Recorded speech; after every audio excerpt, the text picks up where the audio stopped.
but that will be part of the recording. So Tennille, if you want to go back, if you're a bit of a visual person as well and you want to go back and watch it, that will be in the Facebook group for you to access as well.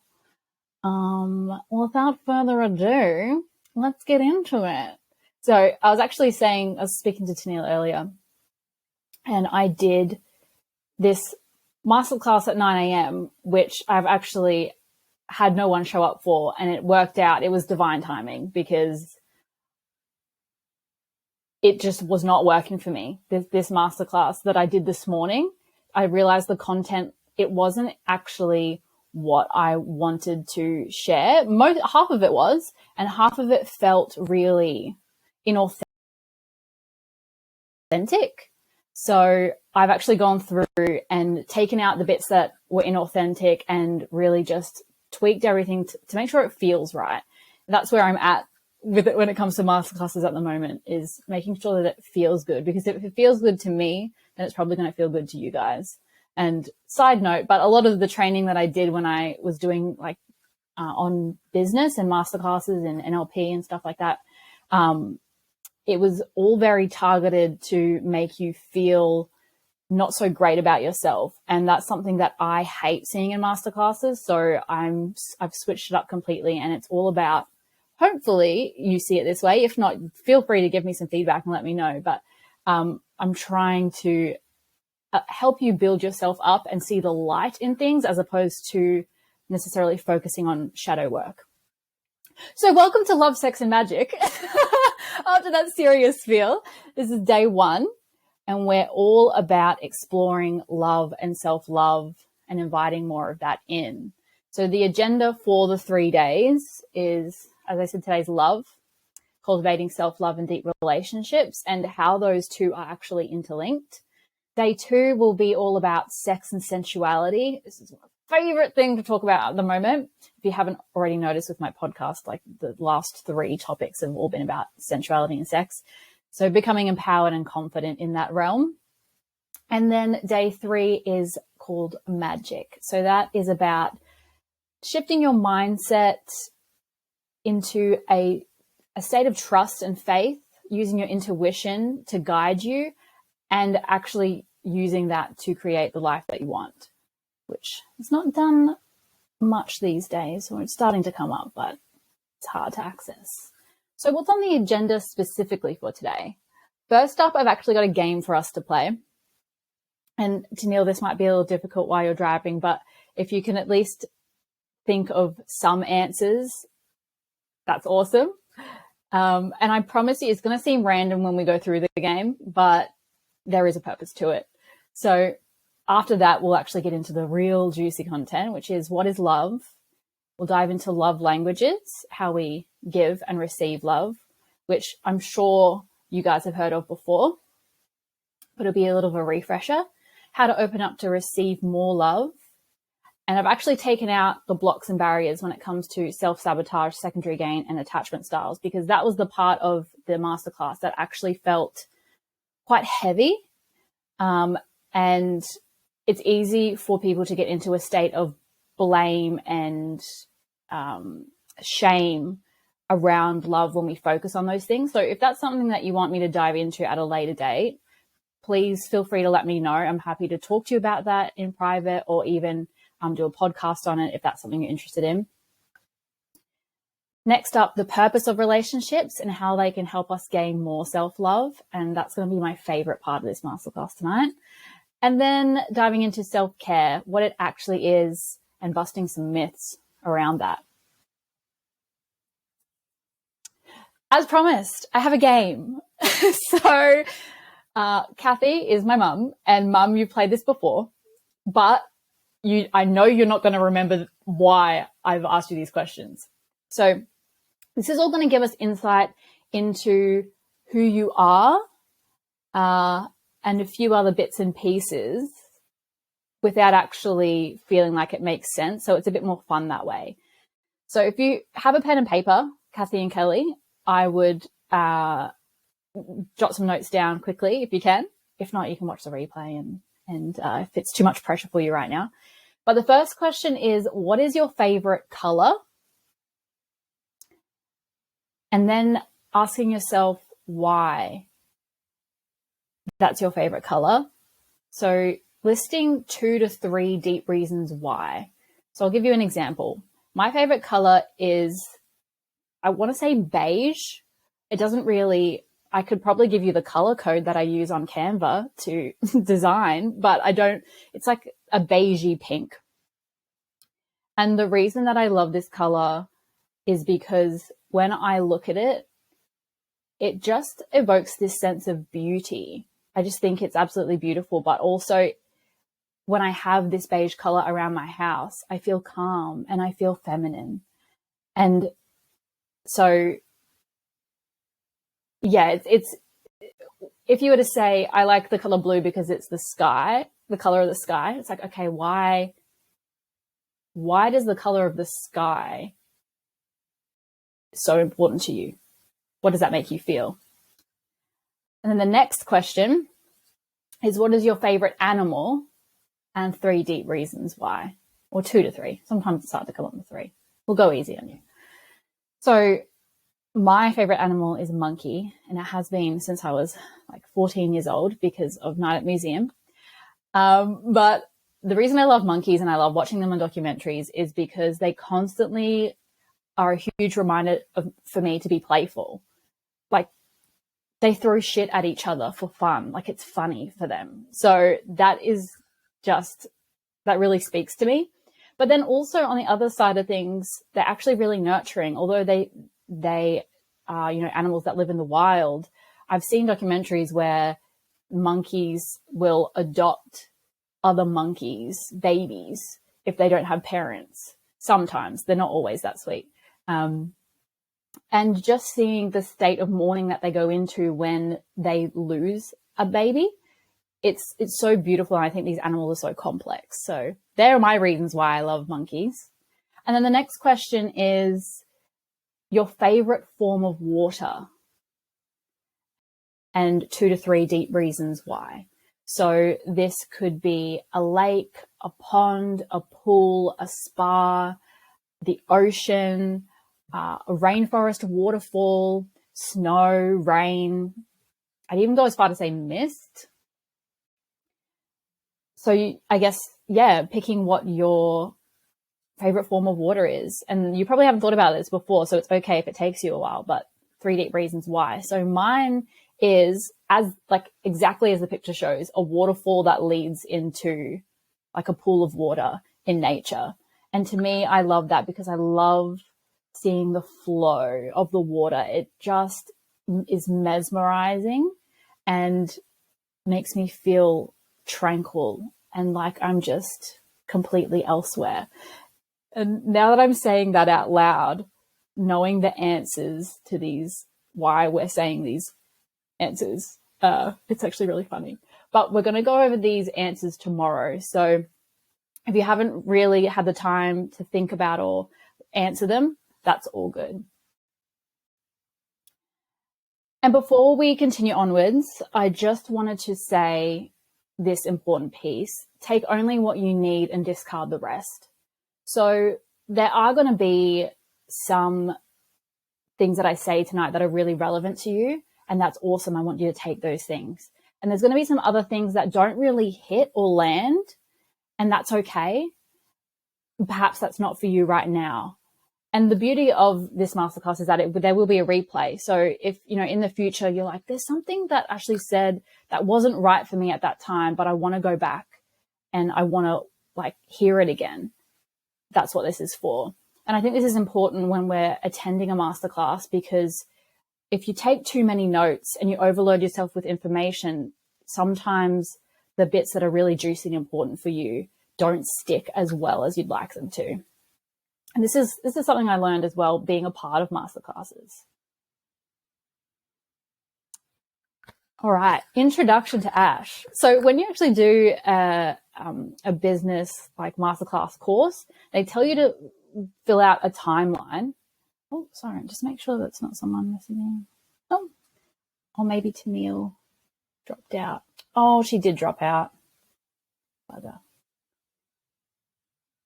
All right, I'll just, before we continue onwards. Hey, I see you, Kelly. Jumping in there.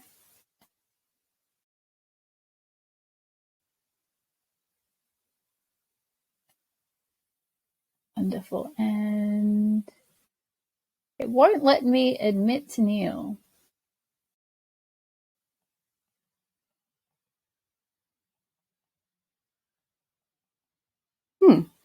True.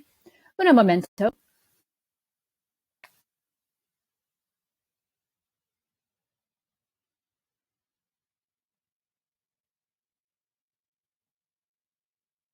Hey, is that working? There we go. We've got you. Awesome. Okay, what did you last hear?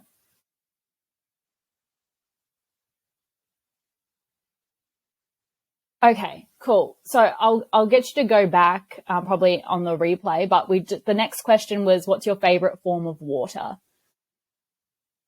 Awesome.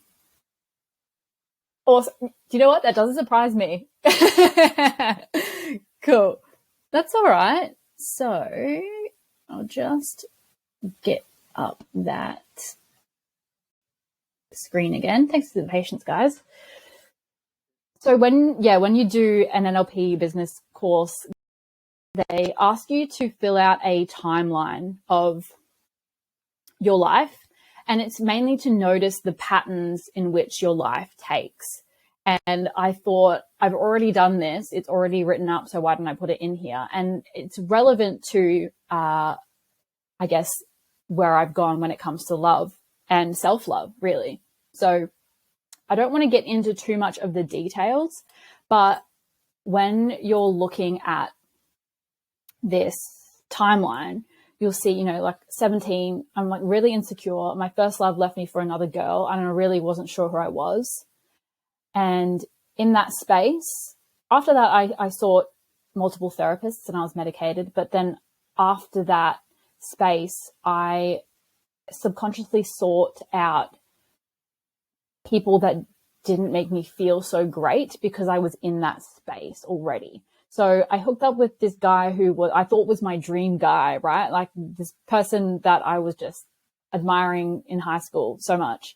But he wanted nothing more than sex from me. And then I moved on to finding my next boyfriend, and that ended up being quite a toxic relationship. And it actually took him physically hitting me in order for me to have the wake up call and go, something's not right here. This isn't right. This is, as much as from 17 to 18, I truly believed that, I should settle and this is what love is. When I got that reality check, it spun me into realizing, no, that this can't be it. This can't be all that life has to offer for me. And so I completely revolutionized my life from that point onwards. And I really find that's the biggest tipping point of my life was when I was 19.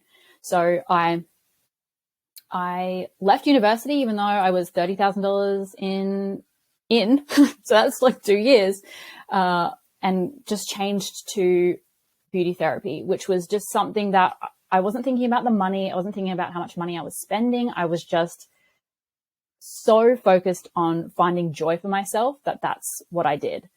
Didn't question it. I got 2 jobs, 2 jobs that I thought I would really enjoy. One of them I didn't, so I ended up leaving it. But the whole time I was focused on me, and I really dived into self-development. From that space of focusing on me, I had no boys allowed, strictly. I really wanted to focus on loving myself, because I think I knew at that stage that the more love that I have for myself, the more love I can accept from other people, and the less shit I'm going to take from people that aren't treating me very nicely. And from there, I felt like everything fell into place. I got my first business, which was beauty therapy, and I loved everything that I was doing. I met Chaz, who is now my husband, and although it was a bit rocky in the beginning, we always came back to the state of love. And so it's interesting, like on the timeline, seeing that, how life kind of slowed down in terms of not so nice things happening to me. From like 19 to 23, not much happened in that gap, because I was, in terms of negativity, because I was just so into welcoming that joy. And, then I've had, which I've spoken about before, other things happened. Like at 23, I was cheated on, and that was kind of a breaking point in our relationship. I became a bit of a hermit, and I only had one close friend, because what I let that situation mean to me was that I was not worthy. And so I didn't believe I was worthy of even having friends, that I was fake, that I was not good enough. And it wasn't until that relationship hit a breaking point, my whole life hit a breaking point, that not only did we go to couples counseling and like completely revolutionized our relationship, we actually ended up getting engaged. I met my life coach. From there, I decided to become a life coach. And then I've built so many new and true friendships from that state on. And the reason that I'm going through this is because I wanted to show you that the negative only felt like it led to more negative until I used it as motivation to create the good in my life. And then more good came. And sometimes we can't control when shit things happen to us, but it's when we get to that breaking point, or before, if you want to, if you can, beforehand, you can choose that and use that as your fuel to create good in your life.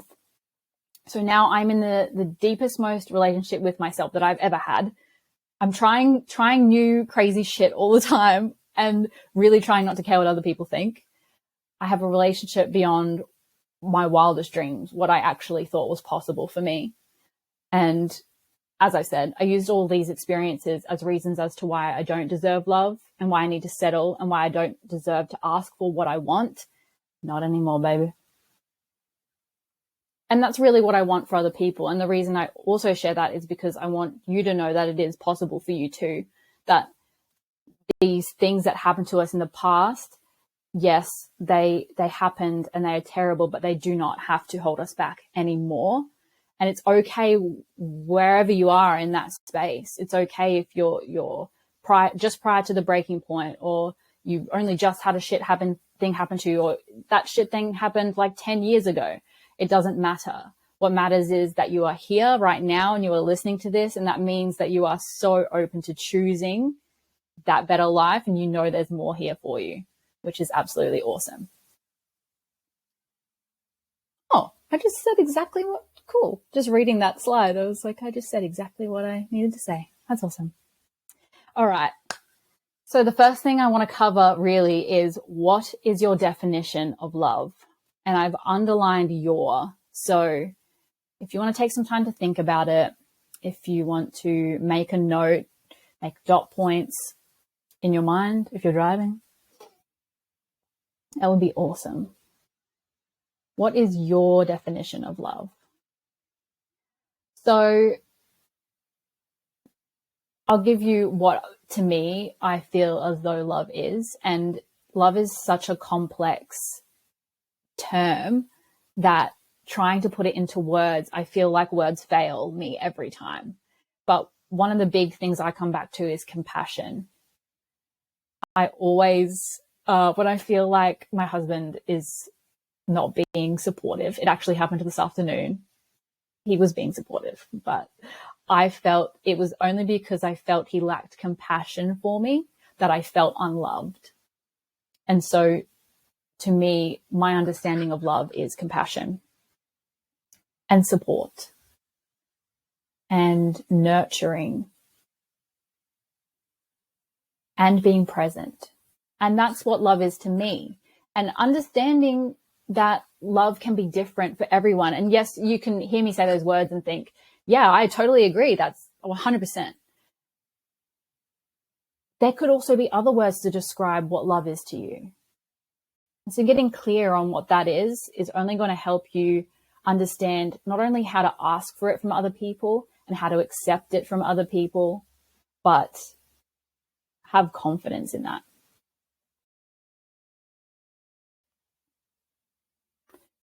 Another example of, when we go into the self-development realm, what love is at its core being seen, feeling heard, and feeling understood.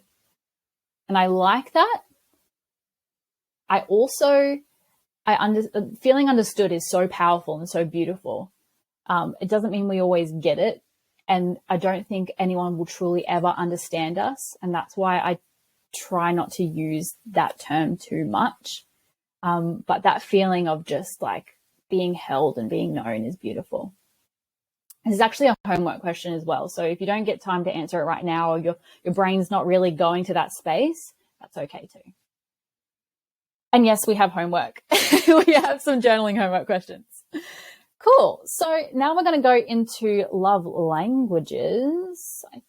I did. Cool. I made a slide where it has descriptions in writing for anyone that wants to go back and, get a bit clear on what love languages are. I'm sure we've all actually, been through what the love languages are before, but I want to go over them again because understanding this means that, in your friendships, with your family, with partners, and even, I know this sounds crazy, even with bosses, it's important to know this because it helps you understand when there's conflict in your relationship, what you might actually need from them, including bosses, in order to repair it. So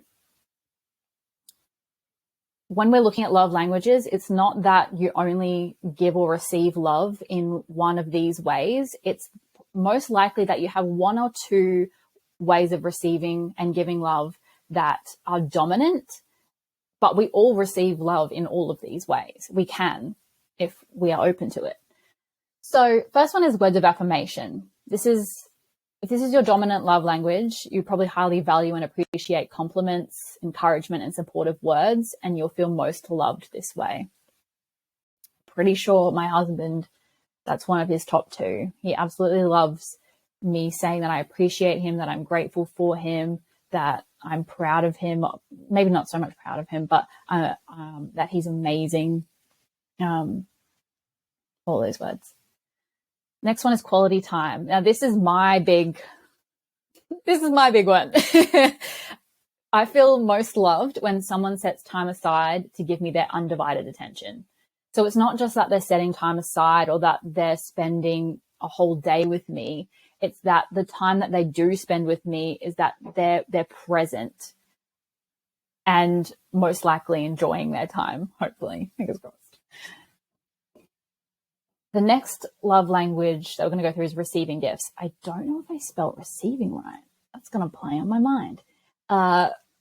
If this is your dominant love language, you'll feel most loved when someone is thoughtful enough to gift you with something, whether that's big or small, or made you a gift, or even thought of you. I love giving love in this way. I think it's like thinking of someone outside the box is really awesome. Next one is acts of service. So you feel most loved when someone offers to help you with something they know you need help with, or takes things off your plate in general out of kindness. I also really love giving love in this way. Yeah. And then the last one is physical touch. So cuddles, kisses, hugs, holding hands, and any other physical contact that makes you feel loved. Maybe it's like a handshake even, like you just want to be touching people all the time, a pat on the back. If you love having a pet, if they're willing to sit on your lap, I love having a pet on your lap and just constantly petting them. That could be your dominant love language as well. Beautiful. So I've kind of touched on this, but one of the main points that I want to make in this masterclass is that your capacity to receive love is limited by your capacity to give love to yourself. We can only receive the amount of love that we are willing to receive from ourselves.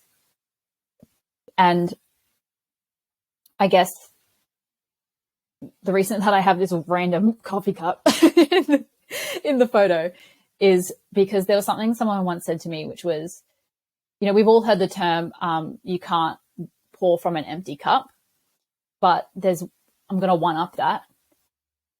The idea is to not only fill the cup with love for yourself so that you can give some love out. It's the idea that you overfill the cup so that it spills onto the saucer and then you give from the saucer. And so if you're constantly filling yourself up with love and care and nurturing and attention and compassion, or whatever those buzzwords are for your definition of love, you are going to feel like you can constantly give, that there is no end to giving. There is no resentment around giving because you are so full, not overfull, overfull, whatever. You pick which word hits best with you. And one of my favorite quotes from one of my favorite books, which is Perks of Being a Wallflower, is we accept the love we think we deserve. I can even see Paul Rudd saying it in the movie. Love that man. So if we, like in the beginning, I'm going to reiterate what I said in the beginning. I thought that I deserved to be treated the way that I did in that toxic relationship. And so I accepted it for like 6 months. And we're always going to hit that baseline, I think, if we keep our expectations low. And I know a lot of people keep their expectations low so that, they're not disappointed. But it's really important to allow yourself to feel those things. And that also comes into love as well. If you're not willing to feel some of these things and learn to hold yourself when you're feeling those things, you won't be able to feel love to a certain degree. I definitely experienced that after I was cheated on. Before my husband was my husband, I didn't want to feel the negative feelings that came with the betrayal. And so I also didn't feel love for a really long time. And it didn't matter who it came from, who tried to give it to me. I couldn't accept it. Even if I wanted to, I would hug people and hold them just a little longer just to try to feel that love. And I couldn't. And it took me realizing that I need to learn how to nurture myself. And from there, in little bits and pieces, very, very slowly over time, I started realizing, oh, that felt really good. So it's an interesting play. And I've said this in probably all of my masterclasses before, but I think of the lotus. The lotus grows in mud. It's one of the most beautiful flowers, but it grows in mud. And the idea behind no mud, no lotus is that you can't always experience the beauty without experiencing the suffering and the mud. And when you allow yourself to not only feel those things, but learn how to nurture yourself and love yourself, that's when you understand that you are so powerful beyond measure. You're not one-dimensional, you're multi-dimensional, and there's so much juiciness that you can give to yourself. So we must prove to ourselves that we are worthy of receiving love. How do we do that? Very good question, Ashley. Let me tell you the answer. Self-care. So I know that there's a lot of, I want to say, judgment, stereotypes around self-care. And I just wanted to bust a little myth around self-care, which I realized recently. And it's that self-care can look like absolutely fucking anything. It does not have to be this huge charade. It doesn't have to be these super meaningful healing experiences, which I do. Self-care can be, to me, a huge charade, and these are super healing experiences. But it can also be little things. Self-care can be absolutely anything that makes you feel loved. If you're, giving yourself love in the way that you like to receive love through your love language, if you're giving yourself love in a way that suits your definition, if it really comes down to your intention. If your intention for self-care is to feel loved and fill your cup and feel peace or joy or whatever the buzzword is for you, then picking and trying different modes of self-care that allow you to feel that way is going to be the best self-care for you. So it doesn't have to look like anybody else's definition of self-care. And I think that that's also one of the really most important points I wanted to hone in on today. And what self-care really is, to me, is tending to your garden. So you have the seed constantly, which is the option to give yourself self-care. And if you're going to tend to the garden, every time that you give yourself self-care, you're planting the seed, and maybe you're coming back to water the soil. Maybe you're coming back to put fertilizer on. Each time you're giving yourself self-care, you're tending to the garden that is you, that is your cup, that is love, that is fulfillment and joy. I got another. Tennille's dropped out again. So really, the more that you give yourself self-care and the more that you tend to your garden, the more beautiful your garden's going to grow, the more beautiful you're going to feel inside. Now I'm just going to see Tennille.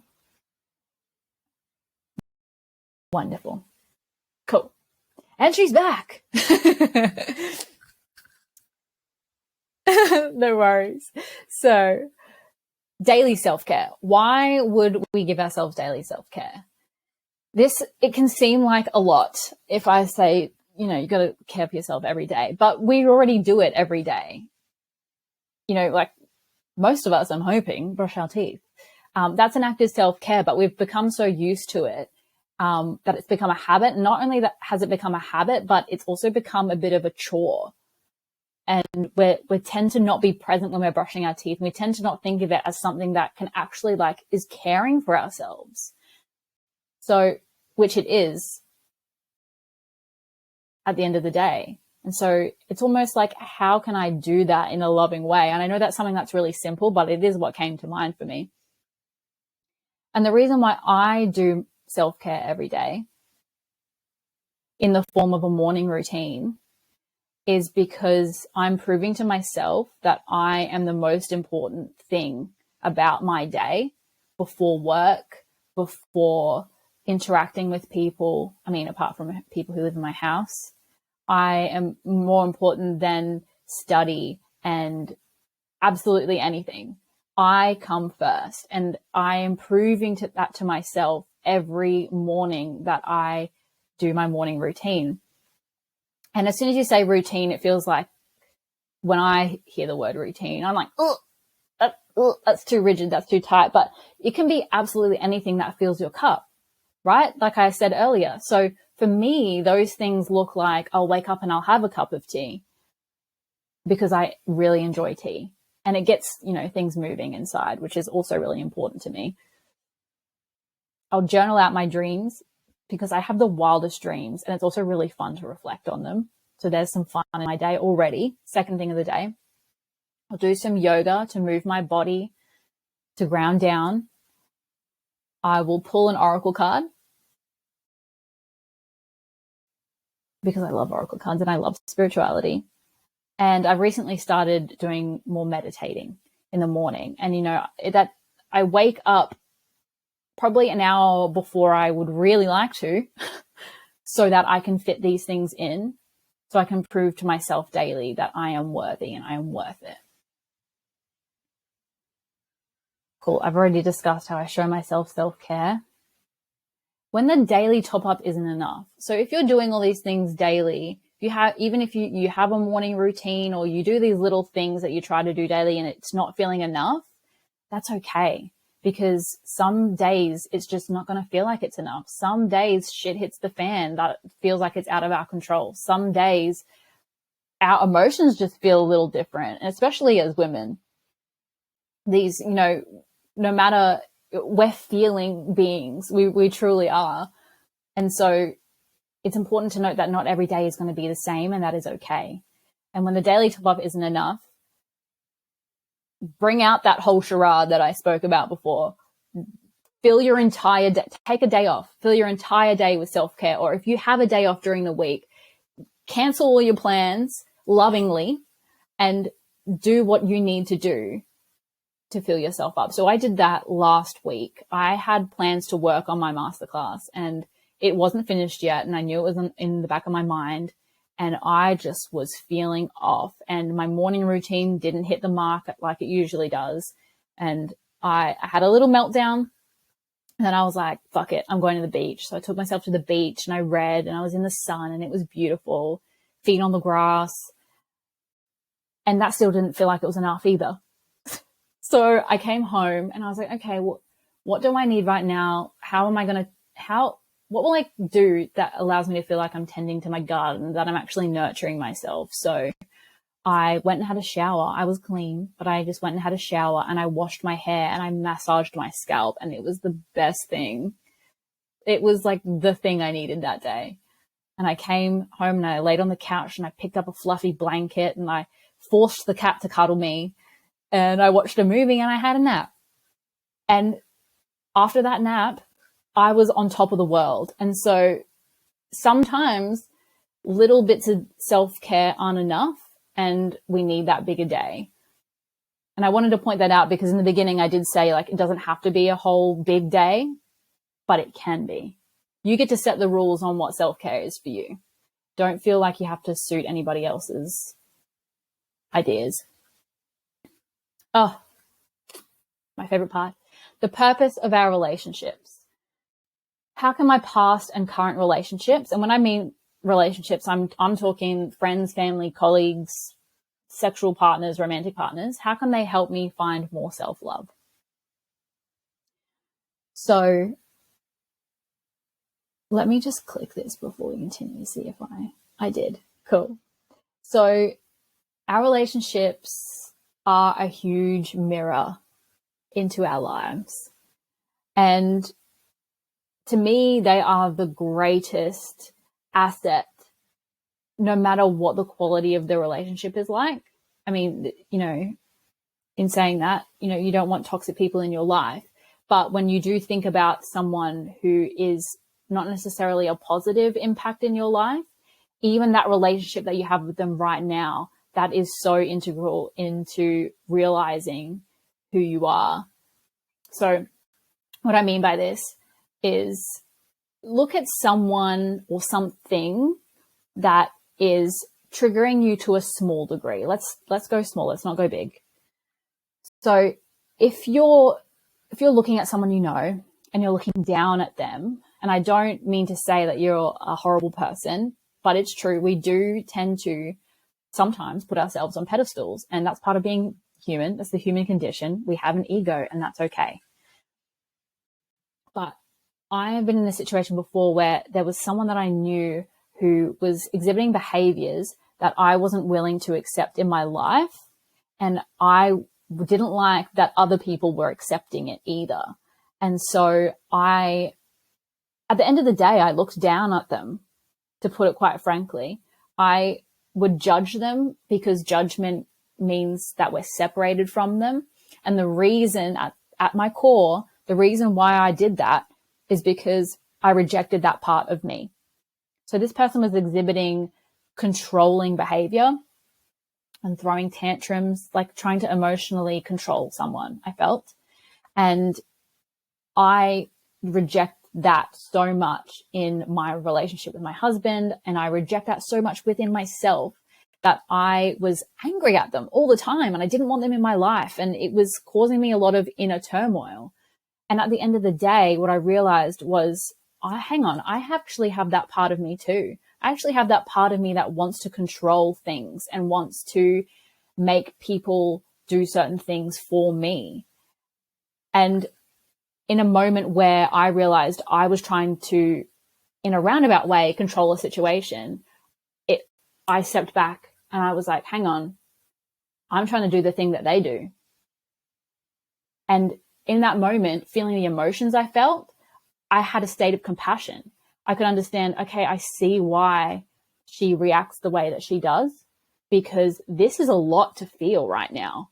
And this is really scary, and this is really overwhelming. And, you know, someone who's in a position that they don't really take the time, or they don't feel safe enough to take the space to look at themselves in that way, they're going to react in ways that perhaps they did when they were younger, or ways that are habit.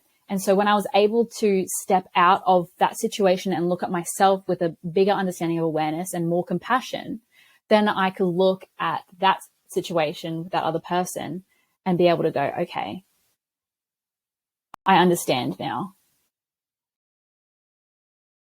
And the main point here is that that part that we judge, that part we criticize and we reject in that other person is a part of us that we reject within ourselves. And so if we can come back to a state of compassion, whether that's for them or for us, it's going to work in our favor. It's going to help our relationships, and or it's going to help our capacity for self-love, for inner peace. And then you also have the other side of relationships mirroring and triggering, which is looking up at someone. So if you are looking at someone and going, oh, wow, they're amazing, but there's also this self-deprecating, self-pity kind of feeling behind that, like, oh, they're amazing, but I could never do that. Oh, I wish I was like them. I wish I had X, Y, and Z.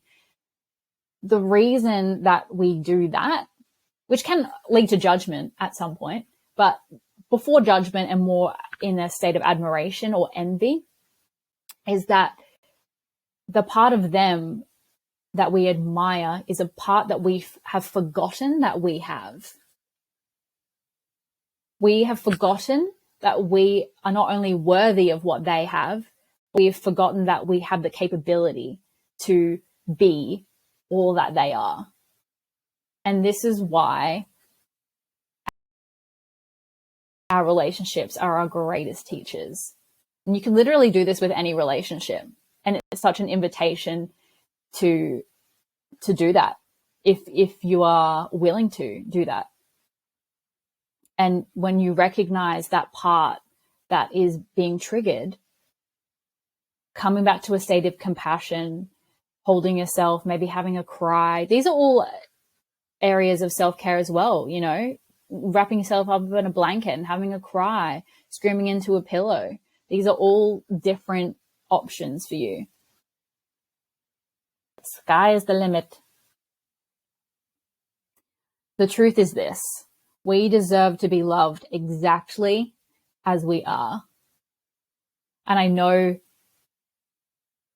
that's hard to realize because, you know, all the things that I teach comes with that label of self-development and self-help. And that the reason I don't necessarily like those words is because it has the connotation that the self isn't enough already. And that is completely false.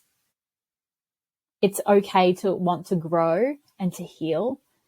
At the core, it's important to understand, as you are right now, you deserve to be loved and you can be loved.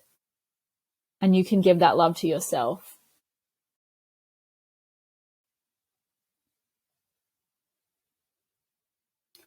Sometimes too, we do need evidence that it's been done before, whatever it is that we're wanting. So if we're talking in the context of self-love or, you know, healing from, you know, past hurt and being able to accept in more fulfilling friendships and relationships. Sometimes we need evidence. So this is something that I used to take my coaching clients through, which is role model work. So if you want to, in your spare time, even think of someone who reminds you of you, but has or is being the person that you want to be, or that has, you know, had shitty relationships and then risen from the ashes like a fucking phoenix and had the most amazing life. They could be a famous person. They could be someone you know, someone you admire. It could be Absolutely anyone. It could even be someone that you're not even sure exists. It could be a god or a goddess. It could be like an old wives' tale of like someone like Joan of Arc. Weird example when I'm talking about self-love. I feel like she was very like not a feelings person, but that's all right. Finding whoever that person is and then asking what is it that they have that allows them to have or be who they are, and listing those qualities. And when you've got that list of qualities, asking yourself, when in my life have I exemplified these qualities?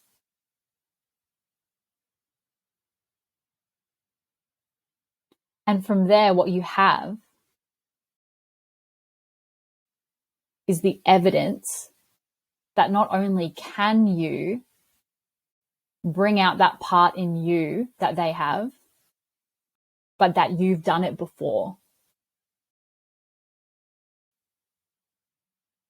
I absolutely love that exercise. I've done it a million times on myself and with clients, but mostly myself. So this was a bit of tough love that came to me this afternoon. But anytime you choose someone or something else over yourself, over your needs, over your wants, so for example, choosing not to speak up, you are choosing self-betrayal and giving yourself more evidence as to why you are not worthy.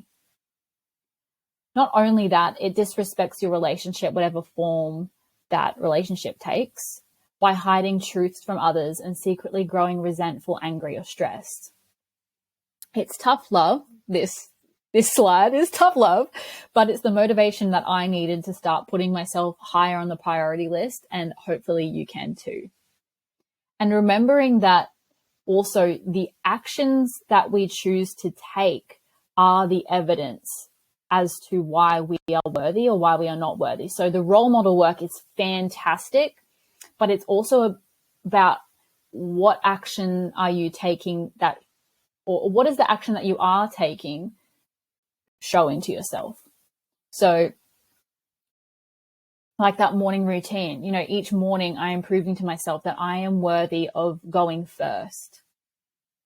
I am worthy of making time for myself. I am worthy of being cared for and receiving love. And so what action can you take that allows you to feel worthy? And that could simply be self-love, self-care.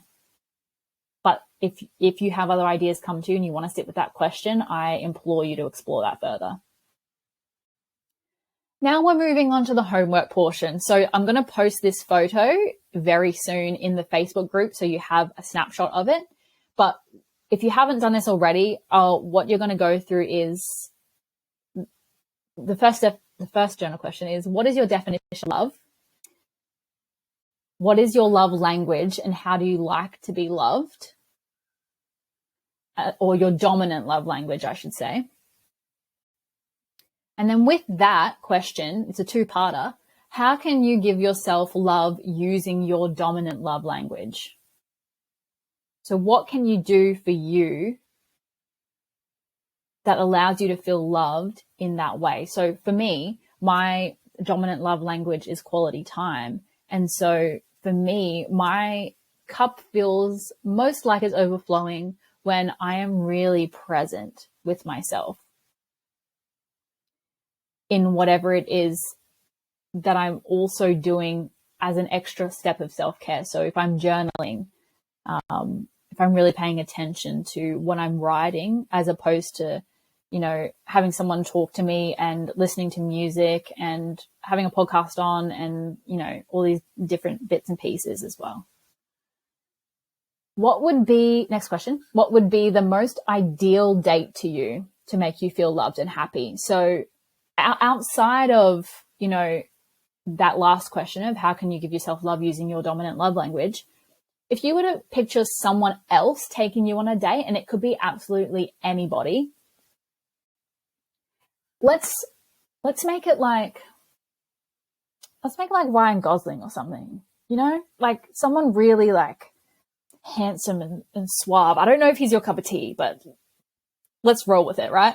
What would be the most ideal date to you for them to take you on? Sky is the limit. No limits. And I want you to write absolutely everything. You can write it in order of how you want the date to progress, how long you want the date to go, what activities you want to do, what food you want to eat. Go for gold. And then once you've done that, I'm going to get you to schedule in a self-care date right now. So if you can mentally think of a period of time that you have off, I want you to make a mental note that as soon as you get access to your phone and your calendar, you're going to schedule out that time for a self-care date. But if you're doing the homework activity at a later time, then at that point in time when you get to this question, schedule it in. Block out as many hours as necessary and take yourself on that ideal date with Ryan Gosling without Ryan Gosling. And you're going to prove to, I can't believe I said Ryan Gosling. Prove to yourself you are worthy of love and opening your capacity to receive more. And I have a bonus homework activity, but I don't think I'll actually get you to do it now that I'm speaking about it. It's my yes, no, maybe list for understanding where you sit on the monogamy continuum. I've got Tennille jumping out again. Sorry, guys. Buon momento, señoritas.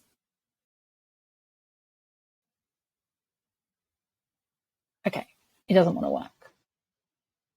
That's all right. That is available for you constantly in my Instagram link in my bio, if that's what you feel called to do. But what's more important is that you answer these top 5 questions, in my opinion.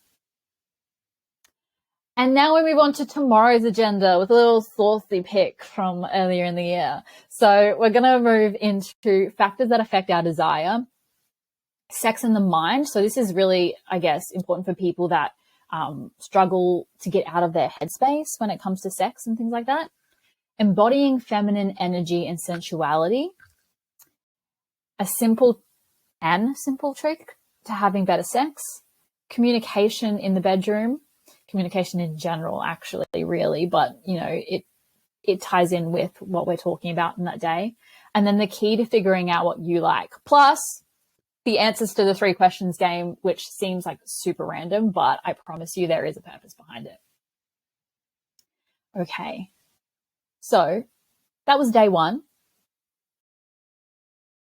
Do we have any questions? Is it no? We're all good? Wonderful. Okay, perfect. Awesome. Well, thank you for coming. Thank you to Kelly as well, and Tennille, even though she's not here. And I will see you hopefully for day 2 tomorrow.